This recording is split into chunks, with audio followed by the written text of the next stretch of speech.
আসসালামু আলাইকুম।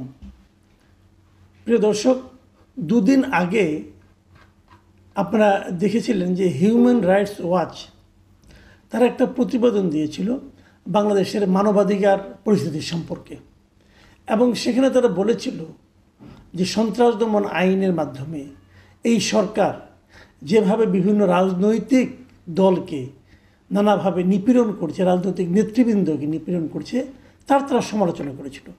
এবং রাজনৈতিক দল যারা নাকি সরকারের নিপীড়নের শিকার হচ্ছে বলে হিউম্যান রাইটস ওয়াচ বলেছিল, তাদের মধ্যে মূলত রাজনৈতিক দল হলো আওয়ামী লীগ। আওয়ামী লীগ সম্পর্কে তারা বলেছিল যে আওয়ামী লীগকে আরও স্পেস দেওয়া উচিত। এবং সেই তাদের লেখাটা, তাদের সেই প্রতিবেদনটা শেষ হয়েছিল এভাবে যে হিউম্যান রাইটস ওয়াচের যে এশিয়া অঞ্চলের উপপরিচালক মীনাক্ষী গাঙ্গুলির একটা বক্তব্য দ্বারা। সেই বক্তব্যটা নিয়ে অনেক কথা বলেছেন। আমিও এর আগে কয়েকদিন আগে এটা নিয়ে আলোচনা করেছিলাম, এবং উনি কী বলেছিলেন সেটা আমি বাংলায় অনুবাদ করে বলেছিলাম। সেটা নিয়ে নানা রকম আপনার বিতর্ক ঠিক বলবো না, অনেকে সন্দেহ পোষণ করেছিলেন যে আসলেই কি ইংরেজিতে উনি তাই বলেছিলেন। তো আমি ওটুকু ইংরেজিটা একটু পড়ে শোনাই আপনাদেরকে। তিনি বলেছিলেন যে the interim government should instead focus on creating conditions for safe and participatory elections. মানে মূল কথা হলো যে অন্তর্বর্তীকালীন সরকারের এই সমস্ত টর্চার যেগুলো আছে, এগুলো এই যে এন্টি টেররিজম ল এটসেট্রা, এগুলো না করে বরং তাদের অধিকতর মনোযোগ দেওয়া উচিত কিসে, একটা নিরাপদ ও অংশগ্রহণমূলক নির্বাচনের পরিবেশ তৈরি করার জন্য। মাথায় রাখবেন, পার্টিসিপেটরি ইলেকশন, এই কথাটা কিন্তু ওনারা বলেছিলেন।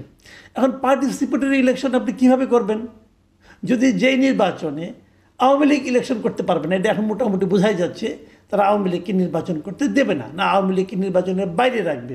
মানে ব্যালটে পেপার আপনি যখন ভোট দিতে যাবেন সেখানে নৌকা মার্কার কোনো প্রতীক থাকবে না। এবং আজকে আমি যেটা দেখলাম যে জাতীয় পার্টির একটা সমাবেশ ছিল, সেটাকেও কিন্তু পুলিশ ভেঙে দিয়েছে। কাজে আমার সন্দেহ হচ্ছে যে লাঙ্গল মার্কাও হয়তো থাকবে না। তো নৌকা মার্কা থাকবে না, লাঙ্গল মার্কা থাকবে না, তারপর আপনি একটা ইতিহাসের সর্বশ্রেষ্ঠ নির্বাচন করে ফেলবেন। সেই নির্বাচন কিভাবে পার্টিসিপেটরি হবে এটা বলা বড় কঠিন।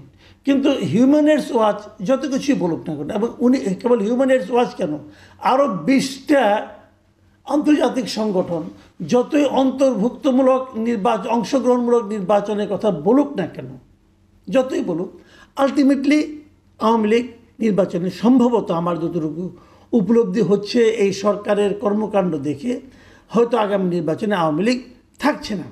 যদি আওয়ামী লীগ না থাকে তাহলে নির্বাচনটা কেমন হবে? আসলে আমার আজকের আলোচনার প্রতিপাদ্য বিষয় হলো এটাই যে আওয়ামী লীগ নির্বাচনে থাকবে না, তাহলে নির্বাচনটা কেমন হবে? তাহলে কার সঙ্গে কার প্রতিদ্বন্দ্বিতা হবে? আপনারা হয়তো সবাই বলবেন কেন বিএনপি এবং জামাত ইসলামের প্রতিদ্বন্দ্বিতা হবে। আমি যদি বিষয়টাকে ঘুরিয়ে বলি, একটা কথা ভাবুন তো, এই বাংলাদেশে যে কোনো পরিস্থিতিতে যদি নির্বাচন হয় এখনকার বাস্তবতায়, জামাত কিন্তু প্রতিদ্বন্দ্বিতা থাকার মতো কোনো দল না। আওয়ামী লীগ এবং বিএনপি নির্বাচনে প্রতিদ্বন্দ্বিতা করবে, কিন্তু যেহেতু আওয়ামী লীগ নেই, জামাত প্রতিদ্বন্দ্বিতা করবে। এবং ইন্টারেস্টিংলি জামাত এখন মনেও করে, জামাতের অনেক নেতৃবৃন্দকে আমি বলতে শুনেছি, ভাবতে শুনেছি, তাদের সঙ্গে আমি আপনার অফ রেকর্ডে কথা বলার সময় শুনেছি, ওনারা আশা করছে ওনারা কিন্তু নির্বাচনে বিজয়ী হয়ে ক্ষমতায় আসতে পারেন। কিসের উপর ভিত্তি করে তারা ক্ষমতায় আসতে চাচ্ছেন? তাদের এই হিসাবটা কি একেবারেই হাস্যকর? তারা কি কল্পনার জগতে আছেন? আমার কিন্তু তা মনে হয় না। তাদের একটা হিসাব আছে। সেই হিসাবটা কি? আমি সেই কথাটাই বলতে চাচ্ছি। সেই হিসাবটা হলো আমার বিবেচনায় আওয়ামী লীগ বলেন, জাতীয় পার্টি বলেন, এরা যদি নির্বাচনের বাইরেও থাকে, তারপরেও আসন্ন যে নির্বাচনটা হবে সেই নির্বাচনে আমার বিবেচনায় মূল ফ্যাক্টর হবে আওয়ামী লীগ। আওয়ামী লীগ নির্বাচনে আসলেও আওয়ামী লীগ মূল ফ্যাক্টর, আওয়ামী লীগকে নির্বাচনের বাইরে রাখলেও আওয়ামী লীগ মূল ফ্যাক্টর। আপনি বলবেন কিভাবে? হ্যাঁ, সেটাই কথা। আওয়ামী লীগের উপর নির্ভর করবে নির্বাচনটা কেমন হবে। প্রথমত ধরেন যে আওয়ামী লীগ সিদ্ধান্ত নেয় যে আমরা কেউ নির্বাচনে ভোট দিতে যাব না, যদি এই সিদ্ধান্তটা আওয়ামী লীগ নেয়, তাহলে এই নির্বাচনে ভোটের পরিমাণ পড়বে অনেক কম, এবং এত কম যেটা নাকি আন্তর্জাতিক পর্যায়ে এই নির্বাচনের বৈধতা নিয়েও প্রশ্ন উঠতে পারে। ওই যে আওয়ামী লীগ সিদ্ধান্ত নেয় যে আমরা ভোট দিতে যাব না, এবং যদি আওয়ামী লীগের কেউ ভোট দিতে না আসে তাহলে, এবং ভোট না দেওয়ার পক্ষে যদি আওয়ামী লীগ তেমন কোনো কিছু কিছু কার্যক্রম করে, তাহলে কিন্তু নির্বাচনের ভোটের উপস্থিতি নিয়ে একটা আশঙ্কা তৈরি হবে। এটা হলো একদিকে, মানে আওয়ামী লীগ নির্বাচনে অংশ না নিলেও এটা হতে পারে। আবার যদি আওয়ামী লীগ সিদ্ধান্ত নেয় আমরা ভোট দেব কিন্তু বিশেষ একটা দলকে পাশ করাবো, সেটা করার অ্যাবিলিটিও আওয়ামী লীগের আছে।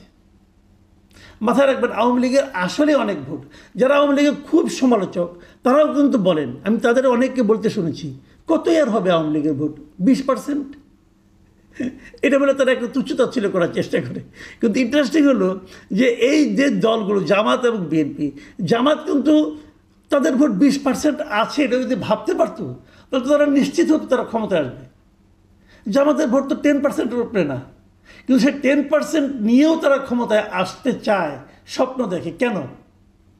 সেক্ষেত্রে যাকে আপনি তুচ্ছতাচ্ছিল্য করছেন 20% ভোট বলে, তার কতটুকু ক্ষমতা ভাবুন একবার।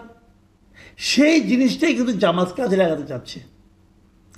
আওয়ামী লীগের ভোটটা যদি আওয়ামী লীগ নির্বাচনে ভোট দিতে আসে, আওয়ামী লীগের ভোটাররা যদি ভোট দিতে আসে, আওয়ামী লীগ নির্বাচনে আওয়ামী লীগের প্রার্থী থাকছে না, তারপরেও যদি আওয়ামী লীগ ভোট দিতে আসে, তখন পুরো নির্বাচনটা নির্ভর করবে আওয়ামী লীগের ভোটটা কার কাছে যাবে।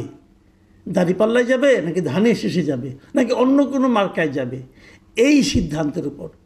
যদি জাতীয় পার্টি নির্বাচনে থাকে তাহলে কি সেটা লাঙ্গলে যাবে, সেটা কিন্তু তখন আবার আরেকটা রেজাল্ট নিয়ে আসবে। মানে সব কিছুই নিয়ন্ত্রণ করবে আওয়ামী লীগ। এটাই বাংলাদেশের রাজনীতির বাস্তবতা। আপনি মানেন আর না মানেন, এনসিপির ছেলেমেয়েরা যতই লাফালাফি করুক, ভাই এইটাই রিয়েলিটি। যারা আমার এই অনুষ্ঠান শুনছেন, যারা আমার কথা শুনছেন, তারাও জানেন এটাই রিয়েলিটি। আওয়ামী লীগ খারাপ দল, কোনো সন্দেহ নাই। আওয়ামী লীগ গত 15 বছর অনেক কিছু করে, তারপরেও কোনো সন্দেহ নাই। কিন্তু তারপরেও বাস্তবতা হলো এই দেশে একটা বিপুল জনসংখ্যা আওয়ামী লীগকে চায়। কেন চায় সে প্রসঙ্গে আমি আরেকদিন আলাপ করব। সেটা আজকে প্রসঙ্গ না, কারণ আজকে এটা নিয়ে আলোচনা করা শেষ করা যাবে না। কিন্তু এই যে আমি কথাটা বললাম, আজকে আমি বিবিসি বাংলায় একটা নিউজ পড়লাম। বিবিসি বাংলার নিউজটা শিরোনাম ছিল, নির্বাচন তৃণমূলে জামাত বিএনপি টক্কর, দুই দলের নজর আওয়ামী লীগের ভোটে। খেয়াল করুন, দুই দলের নজর আওয়ামী লীগের ভোটে। ওনারা তৃণমূলের একটা জেলাকে নিয়ে আসছে, একটা জেলাকে কেস স্টাডি হিসেবে তারা নিয়ে আসছে। সেটা কোন জেলা? সিরাজগঞ্জ। তারা সিরাজগঞ্জ তাদের রিপোর্টার পাঠিয়েছে এবং তারা সেখানকার ভোটারদের সঙ্গে আলাপ করেছে, প্রার্থীদের সঙ্গে আলাপ করেছে, রাজনৈতিক দলগুলো কে কী করছে ভোট পাওয়ার জন্য সেগুলি নিয়ে তারা আলোচনা করেছে।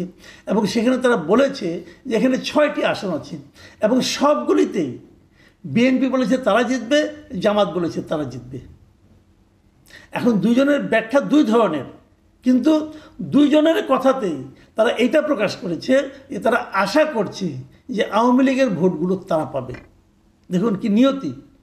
একটা দল যাদের একটা বড় সংখ্যক ভোট আছে, তাদের ভোট নিয়ে তারা টানাটানি করছে, আর সেই দলটাকে নির্বাচনই আসতে দিচ্ছে না। সেই দলটা আসলে নির্বাচন অপবিত্র হয়ে যাবে, কিন্তু সেই দলের ভোটগুলি পেলে আর কেউ অপবিত্র হবে না। এটা হলো কি রাজনীতি। হ্যাঁ, রাজনীতির মধ্যে বলে না, রাজনীতির মধ্যে পলিটিক্স ঢুকে পড়ছে। এই হলো রাজনীতির পলিটিক্স, যে আওয়ামী লীগ অচ্ছুত, আওয়ামী লীগ না পাক, তাকে নির্বাচনে আসতে দেওয়া যাবে না। কিন্তু আওয়ামী লীগের যে ভোটার, তারা যদি আমাদেরকে ভোট দেয় তাহলে সেটা হবে পুত পবিত্র ভোট। সেই ভোট দিয়ে আমি নির্বাচনে বিজয়ী হয়ে ক্ষমতায় যাব। বাহ, কি চমৎকার! শুনেন, ওই দুই দলের ওরা আলাপ করেছিল। আমি দুজনের বক্তব্য আপনাদের একটু পড়ে শোনাই। সিরাজগঞ্জ জেলার বিএনপির যে সহসভাপতি আছে অমর কৃষ্ণ দাস, তিনি বিবিসিকে বলেছেন যে গণতন্ত্রের প্রয়োজনেই আওয়ামী লীগের সাধারণ ভোটাররা বিএনপিকে সাপোর্ট করবে। মানে গণতন্ত্র, বিএনপিকে সাপোর্ট করলে গণতন্ত্রের যে প্রয়োজনীয়তা সেটা মিটবে। কীভাবে মিটবে ওটা উনি ব্যাখ্যা করেছেন। উনি বলেছেন বিএনপি একটা গণতান্ত্রিক দল, যারা রাষ্ট্রীয় ক্ষমতায় গেলে দেশে পূর্ণ গণতন্ত্র প্রতিষ্ঠিত হবে। পূর্ণ গণতন্ত্র প্রতিষ্ঠিত হলে সকল দল রাজনীতি করার সুযোগ পাবে। সেক্ষেত্রে বিএনপিকে ভোট দেওয়ার সম্ভাবনা হচ্ছে সবচেয়ে বেশি। মানে একটা টোপ দিচ্ছে যে তোমরা বিএনপিকে ভোট দাও, বিএনপিকে যদি ভোট দাও তাহলে তোমাদের উপরে যে নিষেধাজ্ঞা আছে এটা উঠে যাবে, তোমরা রাজনীতি করার সুযোগ পাবে। ঠিক আছে, একই রকম টোপ কিন্তু জামাতের আছে। আওয়ামী লীগ যখন প্রশ্ন করে এই যে টোপ দিচ্ছ, আমি নির্বাচন করার সুযোগ পাবো, রাজনীতি করার সুযোগ পাবো, তো এখন তুমি দিচ্ছ না কেন? এখন যখন আমাকে নিষিদ্ধ করা হলো, স্থগিত করা হলো, তখন তুমি বাধা দিলে না কেন? পরে তুমি আমাকে দিবা। বাহ, কি দারুণ কথা। হ্যাঁ, আবার দেখেন জামাতে ইসলাম কি বলতেছে। জামাতে ইসলামের নেতারা এখানে নিয়ে আসছে নিরাপত্তার ইস্যুটাকে, মানে আওয়ামী লীগকে তারা নিরাপত্তা দেবে এটা বলতেছে। আওয়ামী লীগকে বিপদে কিন্তু তারাই ফেলাইছে, বিপদে ফালাইয়া বলে কি তোমাদেরকে আমরা নিরাপত্তা দেব। শুনেন, উনি এই জামাত ইসলামের ওখানকার যে উল্লাপাড়া উপজেলা, সেখানকার আমির কি বলেছেন। তিনি বলেছেন কিছু সংখ্যক আওয়ামী লীগের সাধারণ সমর্থক হয়তো ভোট দেওয়া থেকে বিরত থাকতে পারে, কিন্তু অধিকাংশ লোক ভোটটা তাদেরকে দেবে যাদের কাছে তারা নিরাপদ। 5ই আগস্টের পরে তাদের এরকম অনেকে বিভিন্ন হ্যারাসমেন্টের শিকার হয়েছে, তবে সেটা জামাতের মাধ্যমে হয়নি। ফলে আওয়ামী লীগের সাধারণ ভোটারদের সমর্থন আমরাই পাবো বলে আশা করি। তাহলে আওয়ামী লীগের উপর ভরসা জামাতও করতেছে, আবার আওয়ামী লীগের উপর ভরসা বিএনপিও করতেছে। আবার নির্বাচন কমিশন আমার ধারণা বসে আছে আওয়ামী লীগের উপর ভরসা করে, যাতে আওয়ামী লীগ ভোট বর্জন না করে। ইন্টারেস্টিং বাংলাদেশের ডেমোক্রেসি, বাংলাদেশের ইলেকশন সিস্টেম। প্রিয় দর্শক, আমার মনে হয় এই অভিনব যে আপনার যে একটা অবস্থা, এটা নিয়ে মনে হয়